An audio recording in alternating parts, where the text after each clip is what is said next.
Beni 93. ildə bura Bakıya dəvət edərkən ben bilirdim ki burada ne kadar çətin ve ağır vəziyyət var.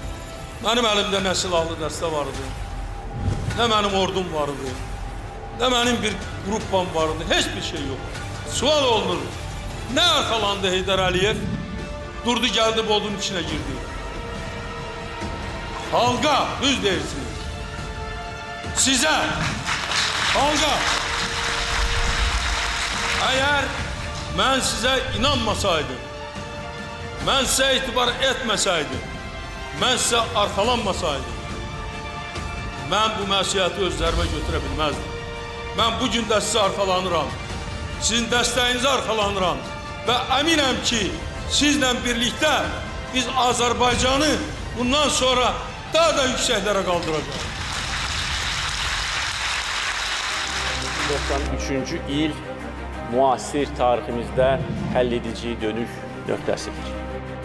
Və tam qətiyyətlə deyə bilərəm ki, əgər 93-cü ildə Heydər Əliyev xalqın tələbi ilə hakimiyyətə gəlməsəydi, bugünkü Azərbaycanın mövcudluğu hətta şübhə altına düşə bilər. Nə qədər Azərbaycan var, Heydər Əliyev olacaq. Biz onun davamçıları, onun yoluyla gedəcəyik, Azərbaycanı gücləndirəcəyik, müstəqilliyimizi qoruyacağıq.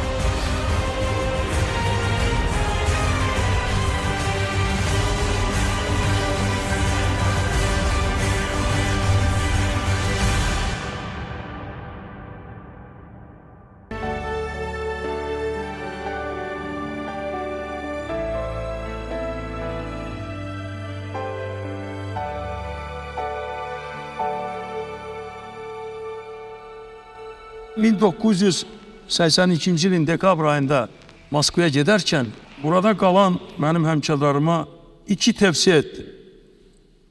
Birinci, çalışın ki rəhbərlikdə gruplaşma olmasın, çəkişmə olmasın ve bunlardan Azerbaycan'a düşman olan qüvvələr istifadə edəcəklər ve Azerbaycan'a zərbələr vuracaqlar. İkinci de ben o vaxt tövsiye ettim ki Dağlıq Qarabağ məsələsinə diqqət yetirin. Təəssüf ki, mən bu tövsiyələrin ikisinə də riayət etmədilər və Respublikamızda belə bir ağır vəziyyətə düşdü. Azərbaycanın da bəlası oradan başladı ki, 87-ci ildə ermənilər yığışdılar. Bizim bəzi bədxah Azərbaycanlılarla mənim Kremldən istifa verməmə nail oldular. Ondan cəmisi 20 gün sonra ben istifa verenden sonra bir Orhan Beyyan var. Hansı ki ömründe ne Ermenistan'da yaşayıp ne Dağlıq Qarabağ'da yaşayıp. Geldi Fransa'da beyanat verdi ki Dağlıq Qarabağ Ermenistan'a bağlanmalıdır ve bunu o Gorbaçov'la razılaştırıptır. Ondan da 2 ay sonra Dağlıq Qarabağ'da bu isyan başladı. Bu konflikt başladı. Xatirimdə də 1990-cı ilin yanvar hadisələri.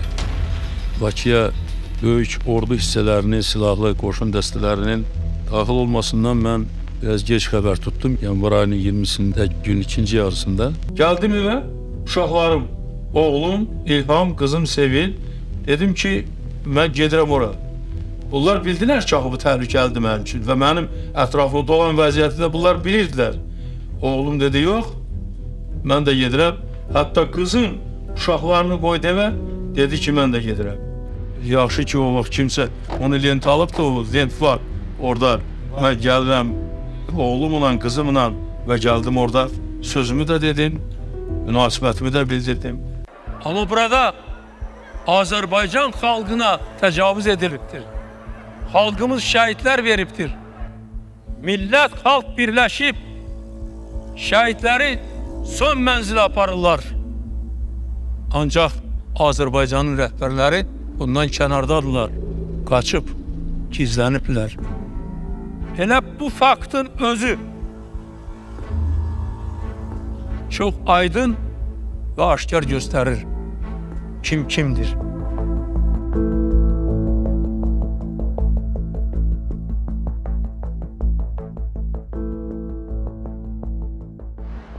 ...1990-cı ildə mən Moskvadan Azərbaycana geldim, yay aydı. Orada yaşamak mümkün olmadı, Naxçıvana gittim. Ondan sonra isə Naxçıvanın Ali Məclisinin qarşısında olan o böyük meydanda davamlı keçirilən mitinglərin təzyiqi nəticəsində mən Naxçıvan Muxtar Respublikasının Ali Məclisinə sədr seçildim. 92-ci ilin Şaxtalı noyabr ayında bir dəstə ziyalı, bir çox adamlar Naxçıvana gəldilər. Yeni Azərbaycan Partiyasının təsis konferansını orada bir yerdə biz keçirdik və Yeni Azərbaycan Partiyası yarandı. Mən o devirdə fevral-mart ayında Ali Sovetin sessiyasında olmuşum. Xatirinizdədir, Ali Sovetin sessiyasında o salonda oturanların 99%-i mənlə bir yerdə işləmiş və mənim rəhbərliğimin altında işləmiş adamlardılar. Orada mənə çox hörmətsizlik etdilər. Mənə çox pis münasibət göstərdilər. Mən sessiyada çıxış edəndə ki, Dağlıq Qarabağdan gedib məni hayat basdılar ki, Dağlıq Qarabağ indiki qədər bizim olmayıbdı, Azərbaycanlı olmayıb.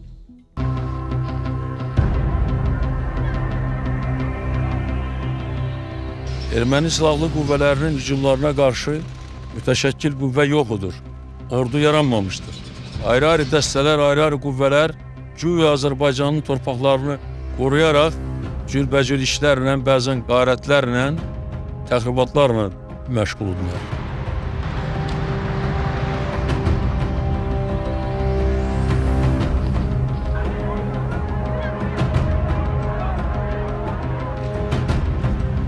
Vətəndaş müharibəsi başladı. Gəncədə qan töküldü. Fərqi yoxdur, kim kimə atdı, nətər oldu. Həlak olan, ölən Azərbaycanlı oldu. Azərbaycanlı Azərbaycanlı ilə vuruşdu. Bir tərəfdən ermənilər bizi qırıbdır. Bir tərəfdən insanlar içəridə bir-birini qırmağa başladılar. Güya bir Talış Respublikası yaratmaq istəyirdilər. Bir tərəfdən bir Ləzgi Respublikası yaratmaq istəyirdilər. Ermənistan bundan istifadə edib bir çox torpaqları yenidən işğal etdi. Vəziyyət çox gərgin oldu. Məni Naxçıvandan dəvət etdilər. Mən incimişdim, küsmüşdüm, gəlmək istəmirdim. Mən hesab edirdim ki, bir halda ki, mənə qarşı bu qədər ədalətsizlik olubdur. Mən daha artıq Bakıya dönməyəcəyəm. Mənə müraciət etdilər çox, bir neçə gün. Ardıcıl surətdə, davamlı olaraq mən Azərbaycanın o parçalanmasından qorxaraq Bakıya gəldim və yeni bir həyat başladı.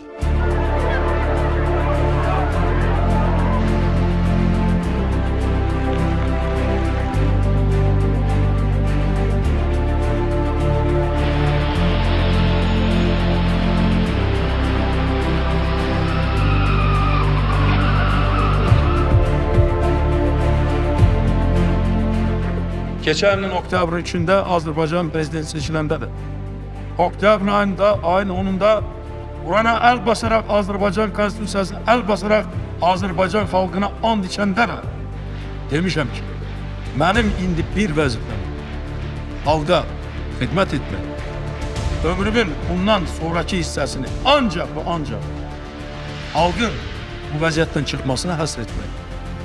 Və bundan artıq mən özüm üçün şərəfli vəzifə bilmirəm.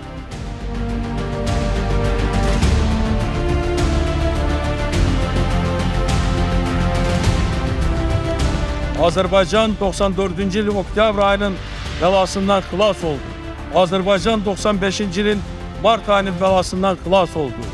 Və cinayətkar dəstələri, qrupları, Azərbaycanı dağıtmağa cəhd edən qüvvələri dağıdandan sonra biz Azərbaycanda ictimai siyasi sabitlik yaratdıq. Əminamanlıq yaratdıq. Bu bizim böyük nailiyyətimizdir. Dəfələrlə demişəm, həyatımın son dəqiqəsinə qədər mən bu xidmət edəcəyəm. Və heç bir şey məni qorxutmur, heç bir şey də məni çəkindirmir. Və mən bütün bu təxribatların, terrorların qabağında durmuşam və duracağam. Azərbaycanın müstəqilliyini qorumuşam, qoruyacağam. Əgər hansı bir namərd gülləsi, hansı bir terrorçu gülləsi məni həyatdan götürərsə, mənim özüm də, mənim evlatlarım da müstəqil Azərbaycanın yaşaması yolunda qurban olmağa hazırıq.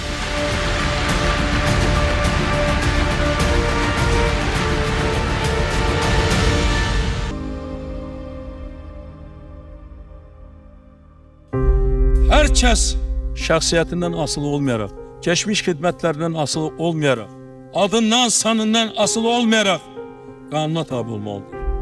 Qanunun aliliyi hamı üçün eyni olmalıdır. 1994-cü ilin sentyabr ayında dünyanın böyük neft şirketləriyle imzalanmış əsrin kontraktı adlanan neft kontraktı artık dünyada məşhurdur.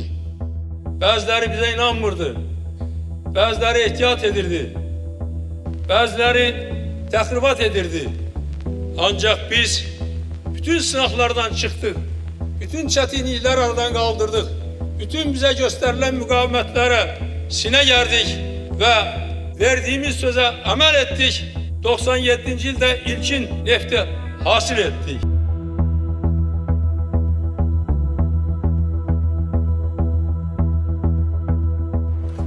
Bizim en esas nailiyyətimiz ondan ibarətdir ki, ötən illər Azərbaycanın devlet müstəqilliyini bir tek xarici siyaset nəticəsində deyil, bütün fəaliyyətimiz nəticəsində günü-gündən möhkəmləndirmişik ve öz suverenliğimizin, müstəqilliyimizin toxunulmaz olduğunu nümayiş ettirmişik ve artık beynəlxalq aləmdə Azərbaycanın tam müstəqil ölkə olduğu ve tam müstəqil siyaset apardığı hakkında bir şüphe yoktur.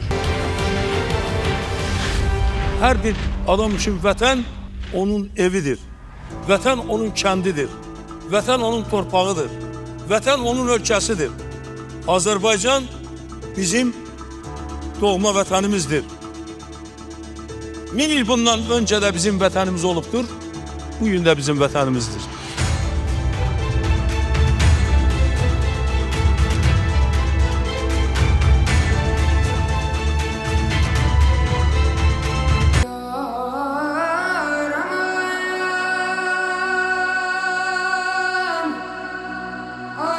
Ağdam kimi güzel bir şehir, Füzuli, Cəbrayıl, Zəngilan, Qubadlı, Kəlbəcərin o bulaqları, Kəlbəcərin o istisusu, biz onlarsız yaşayabilmeliyiz. Heç vaxt biz Laçınsız yaşayabilmeliyiz.